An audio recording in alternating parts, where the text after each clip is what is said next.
ಎಲ್ಲರಿಗೂ ನಮಸ್ಕಾರ. ಎಲ್ಲರೂ ಚೆನ್ನಾಗಿದ್ದಿರ್ತಾನೆ.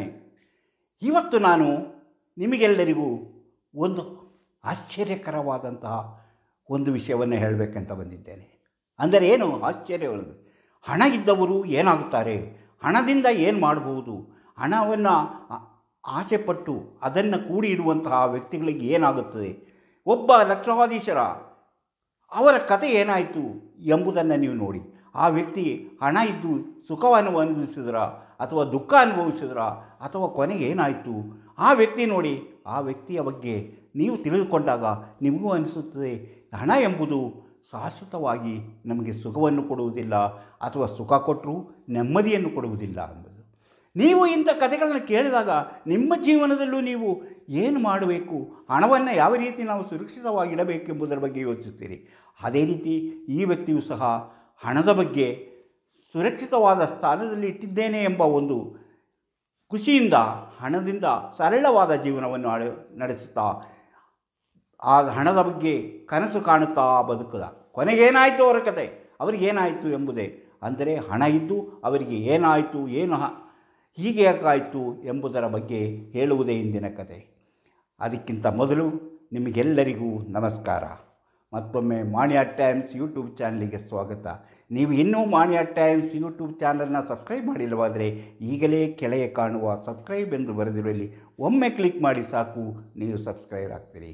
ಹಾಗೆಯೇ ಪಕ್ಕದಲ್ಲಿ ಕಾಣುವ ಗಂಟೆಯ ಚಿಹ್ನೆಯನ್ನು ಒಮ್ಮೆ ಒತ್ತಿದರೆ ಮಾಣಿಯಾ ಟೈಮ್ಸಲ್ಲಿ ಬರ್ತಿರುವ ಇಂತಹ ಉಪಯುಕ್ತ ಮಾಹಿತಿಗಳನ್ನು ನೀವು ತಿಳಿದುಕೊಂಡು ನಿಮ್ಮ ಜೀವನದಲ್ಲಿ ಏನು ಬೇಕು ಅದನ್ನು ಅಳವಡಿಸಿಕೊಂಡಾಗ ನೀವು ಜೀವನದಲ್ಲಿ ಸುಖವಾಗಿರುತ್ತೀರಿ, ಸುರಕ್ಷಿತವಾಗಿರುತ್ತೀರಿ.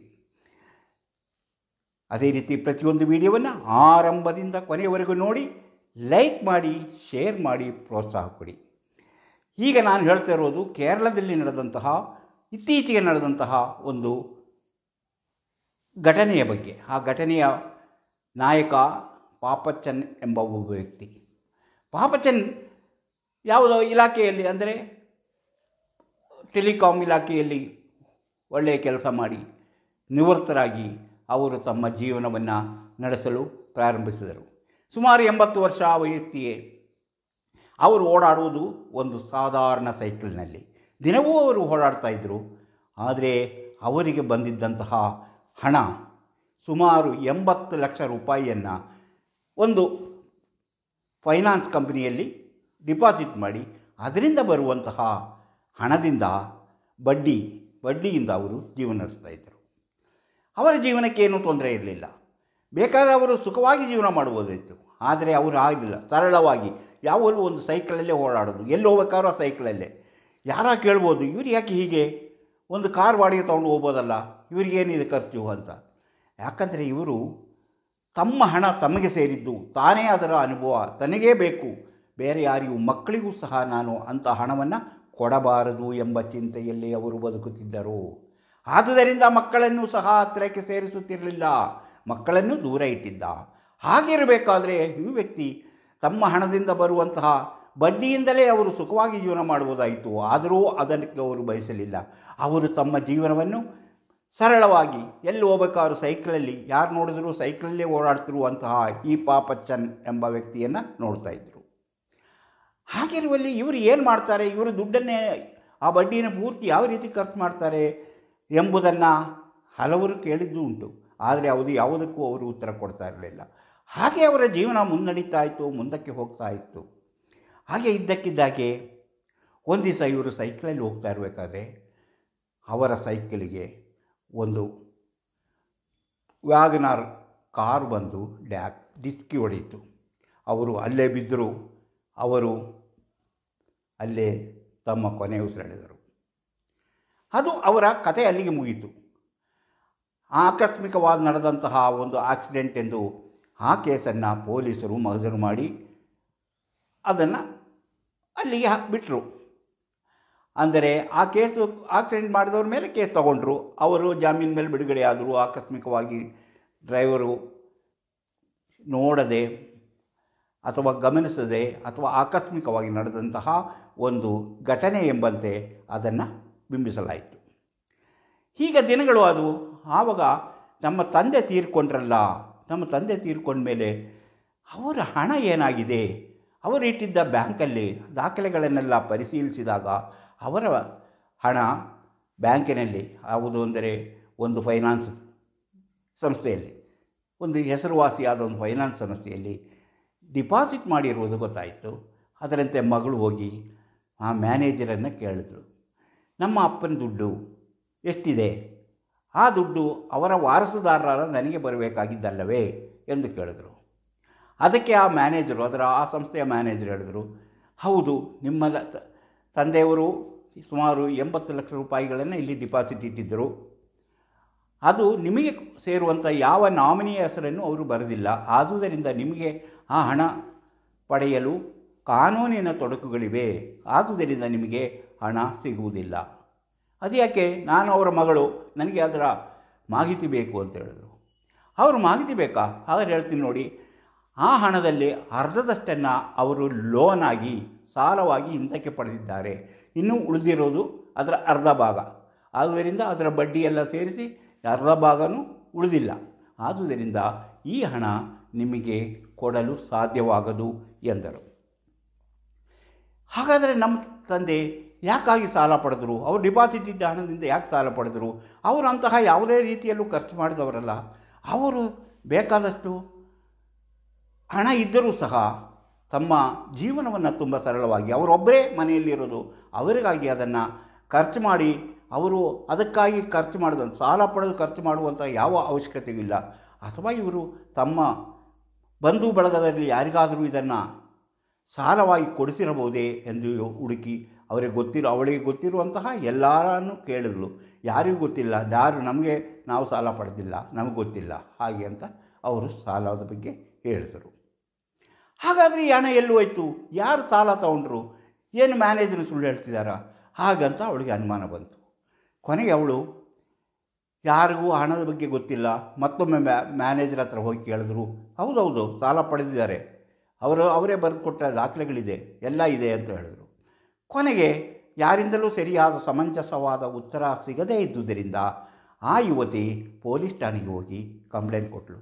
ನನ್ನ ತಂದೆಯ ಡಿಪಾಸಿಟ್ ಮಾಡಿದಂಥ ಹಣದಲ್ಲಿ ಅಲ್ಲಿ ಯಾರೋ ಅದನ್ನು ದುರುಪಯೋಗಪಡಿಸಿಕೊಂಡಿದ್ದಾರೆ, ಅದನ್ನು ನನಗೆ ವಾಪಸ್ಸು ಕೊಡಿಸಬೇಕು, ಅದಕ್ಕೆ ಏನು ಕ್ರಮ ಕೈಗೊಳ್ಳುತ್ತಿರೋ ಒಳ್ಳಿ ಅಂತ ಹೇಳಿ ಹೋಗಿ ಕೇಳಿದರು.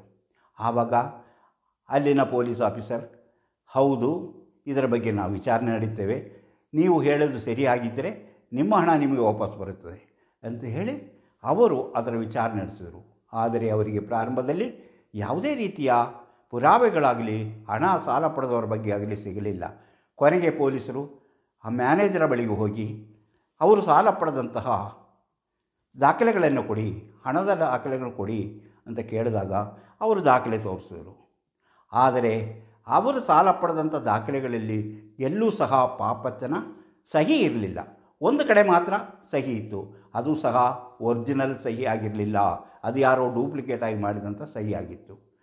ಇದರ ಬಗ್ಗೆ ಪೊಲೀಸರಿಗೆ ಅನುಮಾನ ಬಂದು ಆ ಮ್ಯಾನೇಜರನ್ನು ವಿಚಾರಿಸಿ, ಮ್ಯಾನೇಜರನ್ನು ಕರ್ಕೊಂಡೋಗಿ ವಿಚಾರಿಸಿದಾಗ ಈ ಹಣದ ಬಗ್ಗೆ ಅವರಿಗೆ ಇಷ್ಟೇ ತಿಳಿದಿರೋದು. ಹೀಗೆ ಅವರು ದಾಖಲೆ ಕೊಟ್ಟು, ಅದರ ದಾಖಲೆ ಪರಿಶೀಲಿಸದೆ ನೀವು ಯಾಕೆ ಸಾಲ ಕೊಟ್ಟಿದ್ರಿ, ಅದು ಸರಿಯಾದ ಕ್ರಮವಲ್ಲ ಅಂತ ಪೊಲೀಸ್ ವಿಚಾರಿಸಿದಾಗ ಅದಕ್ಕೆ ಬೇರೆ ಕೆಲವರು ಸಪೋರ್ಟ್ ಮಾಡಿದ್ದಾರೆ.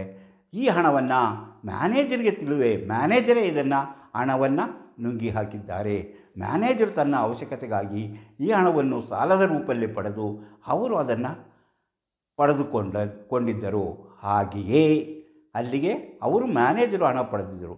ಆದರೆ ಈ ಕಾರ್ ಆಕ್ಸಿಡೆಂಟ್ ಮಾಡಿದಂಥ ವ್ಯಕ್ತಿ ಯಾರು ಅಂದರೆ, ಆ ವ್ಯಕ್ತಿಯ ಫೋನಿಗೂ ಈ ಮ್ಯಾನೇಜರ ಫೋನಿಗೂ ನೋಡಿದಾಗ ಅದರಲ್ಲಿ ಆ ಘಟನೆ ನಡೆದ ದಿವಸ 5-6 ಸಲ ಇದೇ ಫೋನ್ ಪರಸ್ಪರ ಸಂಭಾಷಣೆ ಮಾಡಿದಂತಹ ಸಾಕ್ಷಿ ಅವರಿಗೆ ಸಿಕ್ತು.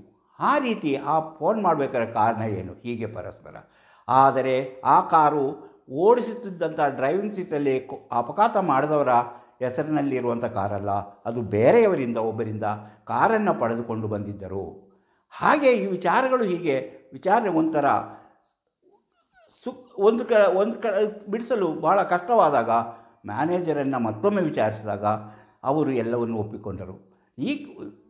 ಇದನ್ನು ನಡೆಸಲು ಈ ಹಣದ ಬಗ್ಗೆ ಬೇರೆಯವರಿಗೆ ಸುಳಿವು ಸಿಗದಿದ್ದಂತೆ ಅವರನ್ನು ಮುಗಿಸುವಂತಹ ಕೆಲಸ ಮಾಡಿಸಿದ್ದು ಇವರೇ ಎಂಬ ಒಂದು ಗುಮಾನಿ ಪೊಲೀಸರಿಗೆ ಬಂತು. ಆ ಬಗ್ಗೆ ಇನ್ನು ವಿಚಾರಣೆ ನಡೆಸ್ತಿದ್ದಾರೆ. ಆದರೆ ಪಾಪಚ್ಚ ಎಷ್ಟೋ ಹಣ ಇಟ್ಟುಕೊಂಡು ಏನೇನು ಮಾಡಿದರೂ ಸಹ ಅವರಿಗೆ ತಮ್ಮ ಹಣವನ್ನು ಉಳಿಸಿ ಅದನ್ನು ಸದುಪಯೋಗಪಡಿಸಲು ಸಾಧ್ಯವಾಗಲಿಲ್ಲ. ಹಣ ಬೇಕು, ನನ್ನ ಹಣ ಹಣ ಎಂದು ಕೂಡಿಟ್ಟಂತಹ ವ್ಯಕ್ತಿ ತನ್ನ ಪ್ರಾಣವನ್ನೇ ಕಳೆದುಕೊಳ್ಳಬೇಕಾಯಿತು. ಅದೇ ರೀತಿ ಪ್ರತಿಯೊಬ್ಬರೂ ಸಹ ಯೋಚಿಸಬೇಕಾದ ಒಂದು ವಿಷಯ ಅಂದರೆ ಹಣ ಬೇಕು, ಆದರೆ ಹಣವನ್ನು ಸದುಪಯೋಗಪಡಿಸಬೇಕು. ಅದು ತನ್ನ ನಾಮಿನಿ, ತಮ್ಮ ಮುಂದಿನವರು ಯಾರಿಗಾದರೂ ಒಂದು ಹೆಸರಿನಲ್ಲಿ ಅದನ್ನು ಬರೆಯದೇ ಇದ್ದರೆ ಈ ರೀತಿಯ ಅಪಘಾತಗಳು ಅಥವಾ ಅಪಾಯಗಳು ಆಗುವಂಥ ಸಾಧ್ಯತೆ ಇದೆ. ಆದುದರಿಂದ ಪೂರ್ಣವಾಗಿ ತನ್ನ ಮನೆಯವರೊಂದಿಗೆ ಹೊಂದಿಕೊಂಡು ಹೋಗಿ ಹಣದ ಬಗ್ಗೆ ಆದರೂ ಸಹ ಅವರಿಗೂ ಒಂದು ಸೂಚನೆಯನ್ನು ಕೊಟ್ಟು ಮನೆಯಲ್ಲಿರುವ ಎಲ್ಲರಿಗೂ ಅದರ ಬಗ್ಗೆ ತಿಳುವಳಿಕೆ ಇರುವಂತೆ ಮಾಡಿದರೆ ಮಾತ್ರ ಇಂತಹ ಅನ್ಯಾಯಗಳು ನಡೆಯದಂತೆ ತಡೆಯಲು ಸಾಧ್ಯ. ಅದೇ ರೀತಿ ನಾವು ಹಣವನ್ನು ಎಲ್ಲಾದರೂ ಠೇವಣಿ ಇಡುವಾಗ ಆ ಸಂಸ್ಥೆ ಎಂತಹ ಸಂಸ್ಥೆ, ಅಲ್ಲಿ ವಿಶ್ವಾಸಾರ್ಹವಾದದ್ದೇ ಅಲ್ಲವೇ ಎಂಬುದನ್ನು ಮೊದಲೇ ತಿಳ್ಕೊಂಡು ನಾವು ಆ ಸಂಸ್ಥೆಯಲ್ಲಿ ಹಣವನ್ನು ಹೂಡಿಕೆ ಮಾಡಬೇಕು. ಅಥವಾ ನಮಗೆ ಸರ್ಕಾರದಿಂದ ನಮಗೆ ಸರಿಯಾದ ಸುರಕ್ಷತೆ ಸಿಗುವಂತಹ ಸಂಸ್ಥೆಗಳಲ್ಲಿ ಅಂತಹ ಹಣವನ್ನು ನಾವು ಠೇವಣಿ ಇಡಬೇಕು. ಇಲ್ಲದಿದ್ದರೆ ಹೀಗೆ ಪರರ ಪಾಲಾಗುವಂತಹ ನಮ್ಮ ಹಣ ಪರರ ಪಾಲಾಗುತ್ತದೆ. ಮಕ್ಕಳಿಗೂ ಸಿಗೋದಿಲ್ಲ, ಬಂಧುಗಳಿಗೂ ಸಿಕ್ಕೋದಿಲ್ಲ, ಯಾರಿಗೂ ಸಿಕ್ಕೋದಿಲ್ಲ, ತಾನೂ ಅನುಭವಿಸೋದಿಲ್ಲ, ಅಂತಹ ಪರಿಸ್ಥಿತಿ ಎದುರಾಗುತ್ತೆ. ಆದುದರಿಂದ ಪ್ರತಿಯೊಬ್ಬರೂ ಹಣದ ವಿಚಾರದಲ್ಲಿ ತಮ್ಮ ಮನೆಯಲ್ಲಿರುವಂತಹ ತಮ್ಮ ಮಕ್ಕಳಿಗಾಗಲಿ ತಮ್ಮ ಬಂಧು ಬಳಗದವರು ಯಾರಿಗಾದರೂ ಒಬ್ಬರನ್ನ ನಾಮಿನಿಯಾಗಿ ಮಾಡಬೇಕಾದ್ದು ಅವಶ್ಯಕ. ಇಲ್ಲದಿದ್ದರೆ ಹಣ ಈ ರೀತಿ ಹಾಳಾಗಿ ಹೋಗುತ್ತದೆ ಎಂಬುದನ್ನು ತಿಳಿದುಕೊಂಡಿದ್ದರೆ ನಿಮ್ಮ ಜೀವನದಲ್ಲಿ ನೀವು ನಿಮ್ಮ ಹಣದಿಂದ ಸುಖ ಅನುಭವಿಸಬಹುದು. ಇಂತಹ ವಿಚಾರಗಳು ನಿಮಗೆ ಇಷ್ಟವಾದರೆ ಈಗಲೇ ಲೈಕ್ ಮಾಡಿ, ಶೇರ್ ಮಾಡಿ, ಪ್ರೋತ್ಸಾಹ ಕೊಡಿ. ನೀವು ಇನ್ನೂ ಮನಿ ಆಟ್ ಟೈಮ್ಸ್ ಯೂಟ್ಯೂಬ್ ಚಾನಲ್ನ ಸಬ್ಸ್ಕ್ರೈಬ್ ಮಾಡಿಲ್ಲವಾದರೆ ಈಗಲೇ ಕೆಳಗೆ ಕಾಣುವ ಸಬ್ಸ್ಕ್ರೈಬ್ ಎಂದು ಬರೆದಿರುವಲ್ಲಿ ಒಮ್ಮೆ ಕ್ಲಿಕ್ ಮಾಡಿ ಸಾಕು, ನೀವು ಸಬ್ಸ್ಕ್ರೈಬ್ ಆಗ್ತೀರಿ.